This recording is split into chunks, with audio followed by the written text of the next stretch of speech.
This mini-movie stars Russell Crowe and Elizabeth Banks in a crime drama/thriller where a college professor on the straight and narrow path resorts to criminal offenses to rescue his wife who was accused of murder. Try guessing the Rotten Tomatoes score by the end. There will be spoilers.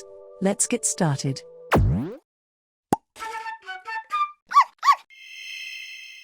The movie opens with John driving a car and someone moaning in the back.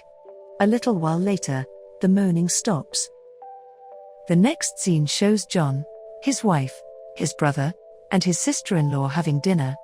His wife, Lara, and his sister-in-law got into an argument.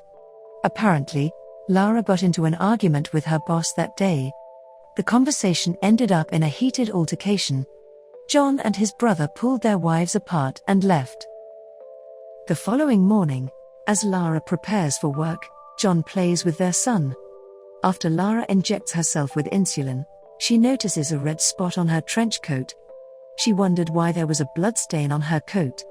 As she washes the stain off her jacket, police barged into their home and arrested Lara for the murder of her boss. She is hauled out while their 3-year-old son cries and John is restrained by police. 3 years later, John continued to take care of their son and visited Lara in prison. He found a job as a teacher in a community college. Meanwhile, Lara's case is on appeal. When Lara's lawyer tells John that their appeal has been denied and Lara is set for life imprisonment, John says he will look for someone to take their case to the Supreme Court. Lara was distraught when John came to visit her with the news. One night as John was looking through some pictures, he got a call from prison informing him that Lara tried to commit suicide. He rushed to the hospital and was allowed 2 minutes with her. This drove John to research prison escape and found a book written by an ex-convict, Damon Pennington, who had escaped prison 7 times. He met with him and pretended that the interview was for a course that investigates what drives men to be free from prison no matter what the cost. John asked Damon how he escaped when no one else could. Damon says no prison is airtight, he just needs to find a key. When Damon realized that the interview is personal to John, he gave more pointers on an escape plot. Damon says John needs to do a lot of looking, studying jail routines, when and where routine breaks. Damon told him he needs passports, a social security card, and a driver's license. He also needs a lot of cash to cover all expenses to travel to a country without many American tourists. After their meeting, John created an elaborate and detailed map of the escape on their house wall. He watched videos on how to make a bump key. One night he asks a street peddler where he can get a high-end ID, passport, and driver's license, so then the dealer directs him to a bar. He went to look for the guy referred by the dealer, but he was robbed, beaten, and told not to return to their place again. The next night, a stranger comes to his house. He introduced himself as a guy in the bar, and he says he can get John what he needs for $3,700. They agreed to meet, but the guy says if he isn't there at the appointed time, John must leave. John decides to buy a gun before meeting the guy and asks someone to cover for him at work. The guy did not arrive at the appointed time, but John didn't leave. A man came out of a convenience store and drove off. As soon as the man left, the guy and a motorbike arrived. The guy reprimanded John for not leaving because it could have caused them to get caught.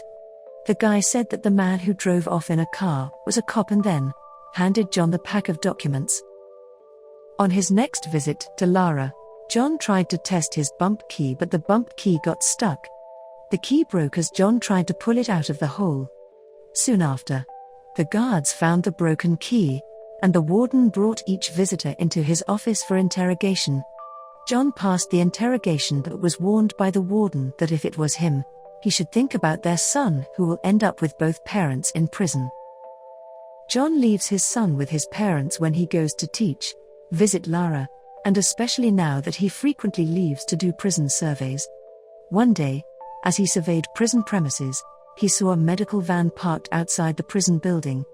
He got inside the van using a technique he learned on the internet and took a photo of Lara's blood work.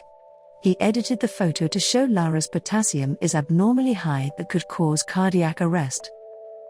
When he came for his next visit, Lara was upset. Lara showed him a letter informing Lara that she will be transferred to another facility within 3 days. John, who listed their house for sale, called the property manager to rush the sale of their house, but no one was buying. He then decided to rob a bank, but when he was at the bank, he changed his mind. He instead decided to trail an illegal drug peddler to the house of the source. He ended up shooting the drug peddler, killing the head of the gang, taking all their money, and setting the place on fire.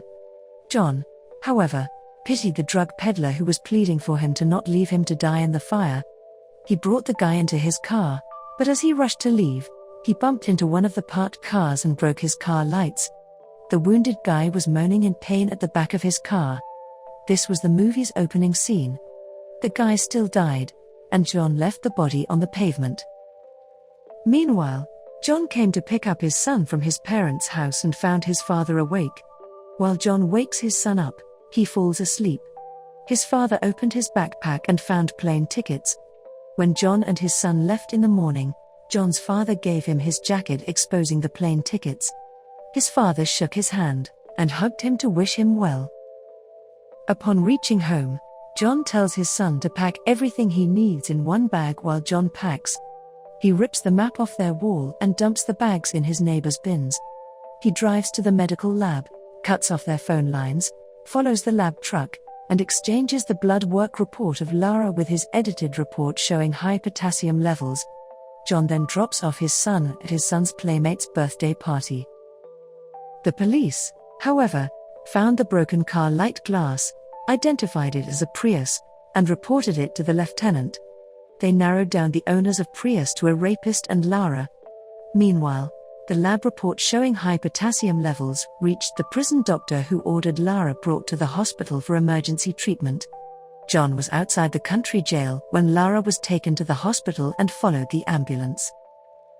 The lieutenant found John's home abandoned.